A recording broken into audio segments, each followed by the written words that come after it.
Welcome to Inside Games Daily, the only gaming news show brave enough to still be produced 100% by human beings. And these days, even I wonder, have I become AI? Did Microsoft find a way to lay me off of being me? Shit. I guess we'll see. It's not looking good out there, folks. MobileGamer.biz cites multiple anonymous sources in reporting that many of the 200 staff laid off at Candy Crush developer King will be replaced by the very same AI that they built and trained. This includes level designers, user research staff, UX developers, and narrative writers. Narrative writers replaced by AI, Lawrence. Let me tell you this, Bruce. If a robot writes any words, I don't want to read them. What could a robot possibly have to say to me? Even if I'm playing a match 3, I want to see some human language. Goddamn.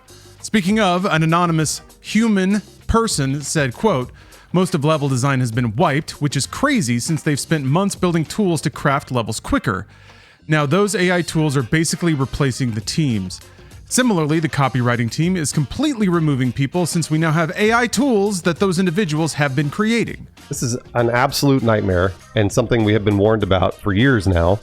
And I don't want to hear about I'm almost immediately like, I don't ever want to support Candy Crush again because of this. Sentiment is obviously understandably very negative across the entire internet. Nobody wants to hear this. The developer continues, quote, "The fact AI tools are replacing people is absolutely disgusting, but it's all about efficiency and profits, even though the company is doing great overall. If we're introducing more feedback loops, then it's crazy to remove the developers themselves. We need more hands and less leadership." Yeah, that's a bit of a contrast with what we've heard from Xbox. And actually, based on that reference in the quote about the company doing great, we might as well get this out of the way early, Bruce. God damn it. King generated $1.4 billion in revenue in 2024, according to Statista.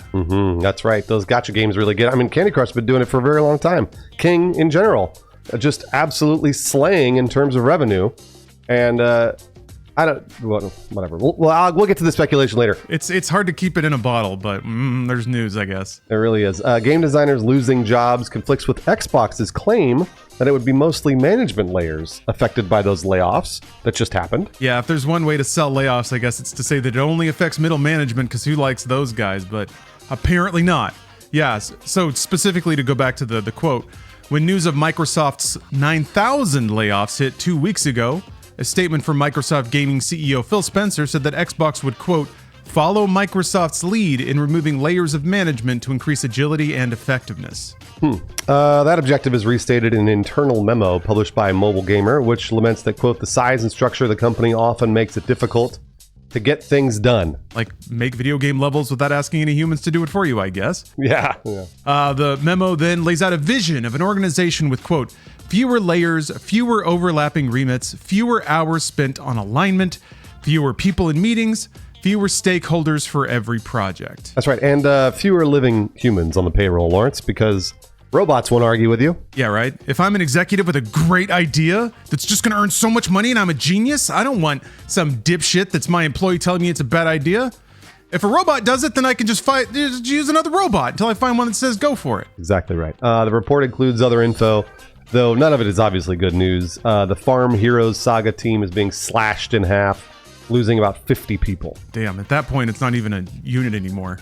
I guess it'll be moved on to support, probably for Candy Crush. Got to keep fixing the shit all the robots break. King will apparently also present a new org chart to its employees in September after union negotiations. That's a long time to wait. Yeah, seriously. And in what's becoming a universal trait, nobody at King is happy with the company's HR department because HR exists to defend the company, not you. Absolutely. It's not human resources, it's company resources. One anonymous source succinctly said, quote, "King HR is an absolute shit show and has been for years." Yeah, they also talked about how the company just had rolling attrition of employees, which, HR in that position is just there to make sure that the cows go through the slaughterhouse without protesting too much. So fuck them, and fuck all of this. What bothers me though, I think you and I, Bruce, and also I would say nearly everyone watching the show is probably at a level of conscientious objection to all this. What worries me about games like this is I'm not sure that the people that play Candy Crush know or even care if any of its content has been produced by AI. I know we're on the precipice of AI doing everything, it seems. And it seems to me that AI, I don't have a high opinion of the mass market, it seems like AI will probably be good enough to make mobile games for them, which sucks because that's so much money now that's going to flow and be concentrated into fewer and fewer people. It's not headed in a good direction. And I wish that there was some more like global discernment and maybe even, God forbid, some kind of like mass awakening and just complete rejection of this stuff. I know most people aren't happy with it and don't celebrate it and like to socially shame it on the internet. But I really worry about once this stuff hits mass market and gets into the hands of people that just want to match colors. Which, I don't know, I get that too. I like matching colors. I just wish that like the joy of matching colors could result in money that's spread out over a number of employees versus them all getting axed just so a robot can make new levels. There are a lot of problems with this story and what you're describing, Lawrence. There's just so many different layers of, I don't even know how to fix, like, it's like one of those things where like, you just go further and further down the chain because like, you're right about AI. I personally believe that right now the content that AI is producing is not nearly at the level that it should be. And it might not be for a few years at least. So I think that if they inject AI into Candy Crush is going to sort of see a fall off. It's going to take a little bit because people are going to realize it's not as good as it was because it was being made by humans before. But I could be totally wrong about that. And AI could easily replace everyone and then, 3 executives make $100 million a year, which absolutely kills me. But we go all the way down to the base of this problem, which is greed. And what you said is like, I'd love to see people spread this money out, and that's never ever going to happen. Change has to start from the outside, or I don't even really know. Like at this point, it's so hopeless to me that the kind of stuff that we're doing here, which is just running our own tiny little business with just a few people, where there's no CFO that's making 80 million in bonuses or whatever. That's kind of where hopefully the industry is headed for video games, like we've seen with the indie games like Claire Obscure and all those sorts of games that have been popping up and making a lot of, sort of making a lot of money. And ideally, they stay in that smaller organizational structure. They don't hire like crazy and then put a bunch of C-suite executives over them, and then those people do a publicly traded company. And it's just this like nightmare scenario. And King and Activision Blizzard and obviously Microsoft owns them all is one of the biggest offenders. So I don't know what to do, and I say it over and over. I really do say vote with your wallet, and I even just read a Reddit thread today that said people are like, vote with your wallet, it's not right, this is wrong, we have to do government regulation. And I say do both.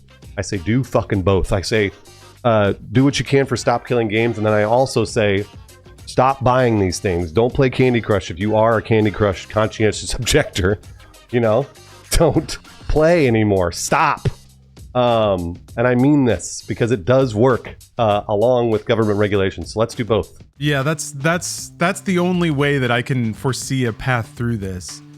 The market correcting itself path, which is kind of the one as people in the United States, we have to. That's the only one we got. It's not like the government's going to protect us from shit. So the market correcting itself, all I can hope is that King starts shitting out 100 AI levels a day. So does everyone else because it's AI tools. Like everyone automates exactly the same way, and they're all in pursuit of this like perfect neuron capturing light and input show. Like a slot machine basically. They just want the right lights and sounds that get you there spending money. And if everyone's fighting for that, all I can hope is that either people that have already sort of had their fill of that just walk away from it at a glance, and the people who are enjoying it maybe their brain gets too filled up with the noise, and they desperately want some kind of humanity or creativity or artistry to go along with their lights and sounds that make them happy. And then hopefully they get driven from the entire marketplace of AI cloud noise BS. But where do they go from there? Because then it's like you can't trust algorithmic tools to push you towards the less known thing. They're always going to sort you into the biggest possible bucket based on your inputs or what you've tapped on in the past and things like that. So in that way, it almost creates like a net. It just kind of keeps pushing people towards the bland, the palatable, the accepting, the popular. So I hope that there's just like a groundswell of dedicated communities that still have a soul, a human soul, shared between them. And out of that, you get recommendations, you get criticism, you get analysis, you get a deeper appreciation than just, a generative AI making a series of lights and sounds that keep people entertained for a few hours. But then again, that's exactly what I think TikTok is these days. And boy, do people just flush hours and hours down that. So with TikTok, ironically, for the longest time, that algorithm was curated by humans. I don't know if it is anymore. I would assume it's not. But initially, what made TikTok popular is that people were actually going in there and like tweaking the algorithm on their own. I don't know if they are anymore. So we are on the precipice of the unknown, I want to say, because I think Lawrence, I think your future is correct. What you're saying is like, as people sort of get sorted into the AI bucket and all of a sudden they just get dropped into the middle of a bunch of AI games, and then all they do is play AI games for like 3 months, and then their brain explodes and they're like, what am I doing? Like, I think that's kind of what is going to happen to us as humans if we allow these tools to take over for a little bit. And then I think eventually your brain, whether or not it becomes, you get older or you just decide that your tastes mature, you sort of break out of it and you go, I'm not going to do this anymore.